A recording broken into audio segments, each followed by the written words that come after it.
What's up mga idols? Ito pong ating comparison sa lahat po ng mga brands na China-made at available po ngayon dito sa Pilipinas. Again, ito po ang ating Siap Moto New Model 450NK. Napaka-moderno rin po nito.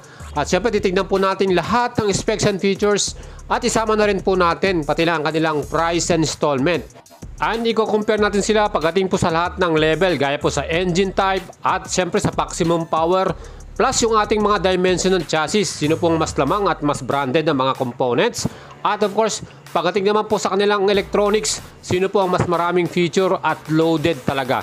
Gaya po nitong ating QJ Motors, ito po ang ating SRK 400, ito po ay expressway legal din. At siyempre available na rin po ito under Bristol Motorcycle Group. And dito nga po sa tatlong model na to, ano po ang mas pipiliin ninyo mga idols? Yung bang pormahan nila? Yung kanilang modern electronics? Or yung kanilang bilis or top speed? O kaya ang sukatan mo idols, yung kanyang seat height, mas mababa, mas kursonada mo? Or yung kanyang timbang, mas magaan at mas easy to handle? Siyempre pa kung magaan yan, madali natin itong gagamitin. Or isa rin sa tinitignan mo na pwede rin po sa inyong mga passenger or official backride ano. And gaya nga po itong ating Bristol Assassin 400, ang pinakamagaan na motorbike from the sports naked bike. Expressway legal din po ito. At marami rin tayong pagpipili ang color version dito sa ating Assassin 400 mga idol. So ito po ang aking number 1 na tanong para sa inyo mga idols. Ano po ba ang magiging sukatan ninyo para mas piliin ninyo ang model na to? Kaya mga idols, ang malaking katanungan dyan, may budget po ba tayo para dito sa ating 3 Chinese brand model na to? Kaya alamin nyo mga idols ang kanilang presyo para sa cash payment, ang ating installment, yung monthly payment natin at yung ating all-in down payment. Sa mga idols natin, ito po ay lahat na available dito sa Pilipinas. Kaya nitong ating pinakabagong 450NK, pwede nyo nang mabili yan. At kung gusto nyo pong bumili, pwede nyo po akong i-PM sa ating FB page, Boyd Salabarria.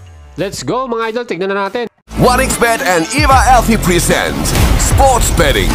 1xBet is a wide line and high odds. 1xBet. Play with Eva. What's up mga idol? Gusto bang kumita habang nanonood ng iyong paboritong sports? Pwede po kayong maglaro at tumaya dito sa 1xBet. Ilagay nyo po yung ating promo code 1xBoyet at magkakaroon kayo ng welcome bonus sa 7,800 pesos. Tara, mag-register na kayo at gamitin nyo ang ating link na nakalagay po sa ating comment section sa ating video description. And mga idols, kung gusto nyo po at mahilig kayo sa mga motorcycle vlog, motor review at moto news, sakto po itong ating YouTube channel. Kaya huwag nyo pong kalimutang i-subscribe ang ating YouTube channel, pakihit ang all button para lagi kayong updated. At sa ating pang mas maraming details, meron po tayong FB page, Boyd Salabarria. Like and follow nyo at i-share nyo po yan sa inyong mga tropa. So mga idols, ito ang ating feature for today. Ang comparison po ng tatlong China-made model at expressway legal na mga sports bike na available po ngayon dito sa Pilipinas as of today, 2023, month of August. And unahin na po natin i-compare pagdating po sa kanilang engine type, specs, and features. Of course, itong ating 450NK, pinakabagong model to.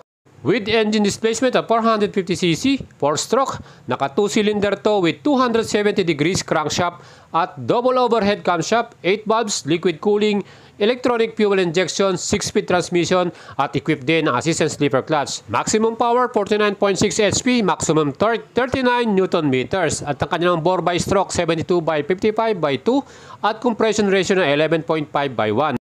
With a claim top speed na 178 to 185 km per hour. Depende na po sa rider yan, yung bigat natin. Ano? At ang ating next model, ito naman po ang SRK 400. 400cc po ang displacement, 4-stroke. Inline twin cylinder, 8 valves din po ito with 6-speed transmission at assist and sleeper clutch. Maximum power 46 HP, maximum torque 37 Newton meters.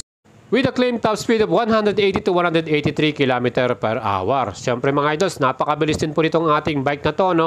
At panalo rin yung kanyang exhaust sound dahil naka-inline twin yan. Next model natin, ito naman pong bagong sports naked bike from Bristol Motorcycle, Assassin 400. 371cc displacement, twin cylinder din ito, double overhead camshaft, 8 valves with a 6-speed transmission.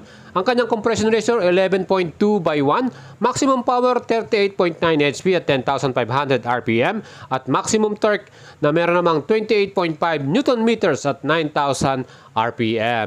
And with a claim top speed po na 165 to 170 km per hour. So sa tatlong yan, Ano kayang model ang mas mabilis pagdating po sa acceleration? Yung mas malakas, di ba?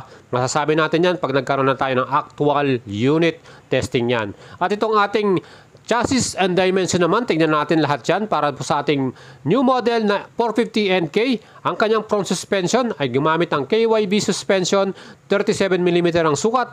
Upside down yan or inverted forks po ang ating front suspension. Sa likod naman, same brand din, KYB ang ginamit, monoshock via swing arm at meron tong spring preload adjustable. So pagdating naman sa ating front brake, ang ating 450NK naka JH1 caliper with 2 piston at equip po ng Bosch anti-lock braking system. At pagdating sa likuran, single disc din po ito with 1 piston at equipped din po ito ng Bosch anti-lock braking system. Kagandahan po sa 450NK, meron po itong traction control system at magandang safety features yan mga idol. Pagdating naman sa ating mga gulong, ang sukat po ng gulong sa harapan ng 450NK ay 110/70 by 17 inch at ang kanilang ginamit na brand ay CST at ito po ay tubeless. Same din po sa ating likuran na gulong, 150/60 naman po ang sukat niyan by 17 inch, tubeless din to at CST tire na talaga naman pong maganda rin ang kanyang grip. At siyempre, para sa ating next model, ito naman po ang SRK 400, ang kanya namang suspension sa harapan, KYB brand din, 37mm upside down perk or inverted po yan, kaya maganda po ang handling nito. Sa likod din po ay naka KYB brand din at ang kanyang monoshock ay meron ding spring preload adjustable. And pagdating naman sa ating braking system, ang kanyang front brake ay naka dual disc mga idol, mas lamang to, 4 piston with caliper at equipped din po ito ng ABS or anti-lock braking system. Sa likod din, naka single disc brake to at with 1 piston at ABS din. Pero wala nga po itong equipped na traction control na added safety sana natin. Well, ito po ang ating SRK ay merong front tire size na 110/70 by 17 inch at yan po ay tubeless at sa likod naman po ay 150/60 by 17 inch. Tubeless din po ito. So pareho po sila ng size ng gulong para sa ating 450NK. Para naman sa ating Bristol Assassin 400, ang suspension to sa harapan ay same din po na inverted front forks at yan po ay talagang maganda rin laruan. Sa likod naman, ito naman po ay naka monoshock via single-sided swing arm. Aba, mas maganda at mas panalo tong ating rear suspension with the swing arm. Single-sided po tayo sa Assassin. At ating front brake, single disc lang po ito with 2 piston caliper at equipped din po ito ng anti-lock braking system. Same sa ating likuran na brake, naka single disc, 1 piston at with ABS din. And para naman sa gulong, ang front tire ng ating Bristol Assassin, 120/70 by 17 inch, tubeless po ito. At syempre, mas malapad yung kanyang front tire. Sa likod naman, 150/60 by 17 inch, tubeless din. So, same lang din ang tire ng ating likuran sa lahat po. At yan po ay 150/60 by 17 inch. At tignan naman po natin yung mga sukat ng mga model na to. Para sa ating 450NK, ang kanyang wheelbase ay may sukat na 1,370mm. At para naman sa ating SRK, ang wheelbase naman ito ay 1,425mm. So mas malapad at mas malaki itong ating SRK. Sa wheelbase naman ng Assassin, 1,370. Same lang po sila ng ating 450NK. At para naman sa category ng ating ground clearance, ang ating pong 450NK mayroong sukat na 155mm. At siyempre sa ating namang model na SRK 400, 150mm naman pong sukat niya. So mas mababa yung ground clearance nito. Plus para sa ating namang Bristol Assassin, ground clearance 170mm. Aba, mataas pong kanyang ground clearance. Siyempre makaka-apekto yan para sa ating seat height.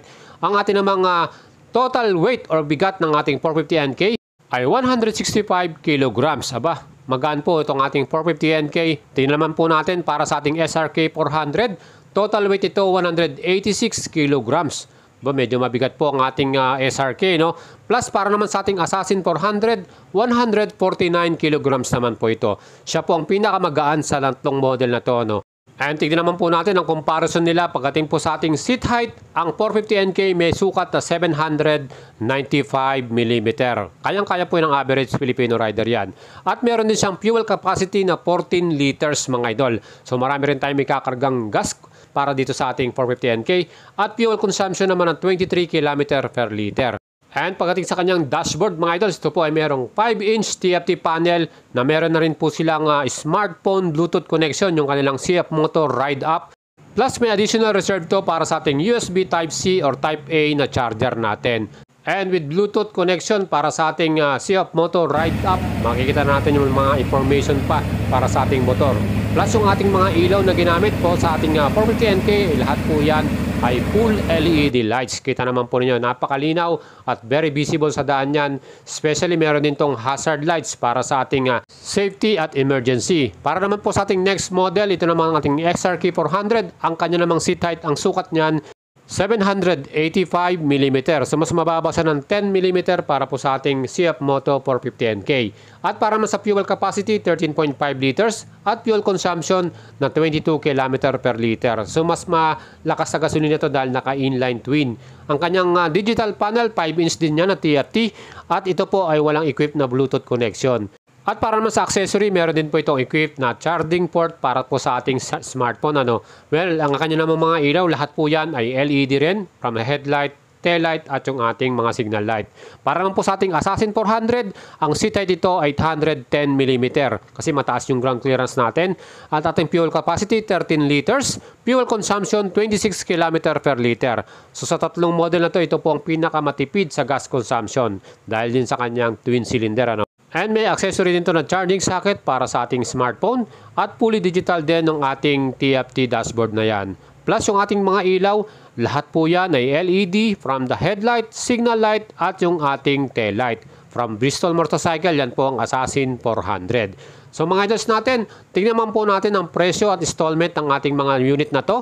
Ang SRP po ng ating 450NK, 262,800. Para sa installment, 30% down payment.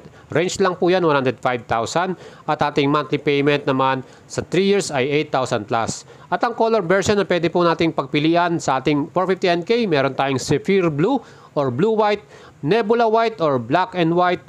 And itong ating Nebula Black, ang combination nito ay black and gray color. Yan po ang ating 450NK new model. And para naman po sa ating QJ Motors, ang ating SRK 400, SRP po nito 308,000. Meron tayong 30k discount, total cash out natin 278,000. May additional pa yan na LTO pag bibili nyo ng cash yan. Para naman po sa ating installment, ang down payment natin is 55,000 plus. Insurance 13k, chattel 15k, LTO 75. Total cash out natin para sa installment 91,691 at ang ating monthly payment naman in 2 years 13,159 at 3 years 10,070 pesos. Yan po ang ating installment, down payment at monthly para sa ating QJ Motors SRK 400. May tatlong kulay tayong pagpipilian. Meron tayong red color, gray color, with neon green color ng kanyang frame. At sa ating last color, ito naman po ang ating black color mga idol. So diyan po ang pagpipilian natin para sa ating SRK 400 na yan. Para sa ating Bristol Assassin, SRP po nito ay 298,000 with a discount of 10,000. Ang total cash pay natin 288,000 mga idol. Sa installment amount, down payment 57,600, insurance 13k, chattel 15k, LTO 75, total cash out 94,521. At ang ating monthly payment naman in 2 years, 13,632 at 3 years, 10,432 pesos. So sa tatlong model na to mga idols, ang pinakamura po talaga ay itong ating 450NK with 262,800. Even though may mga discount na po itong QJ Motors na SRK at ating Bristol na Assassin. At ang mga kulay naman ng pagpipilian sa Assassin natin ay color orange, green, black, red color at yung ating silver gray color. So yan po yung ating tatlong China-made brand na available po dito sa Pilipinas. Ano na po ang mas pipiliin ninyo mga idols? Ano po bang category at level ang inyong sukatan? At syempre sana nakatulong tong ating video sa inyo mga idols. Kaya mag-leave po kayo ng comment, i-like nyo po ang ating video at i-share nyo po sa inyong mga tropa mga idols. Mas marami makakapanood. Mas happy tayo mga idols. Kaya like and follow nyo ang ating FB page at subscribe kayo sa ating YouTube channel, Boyet Salavarria.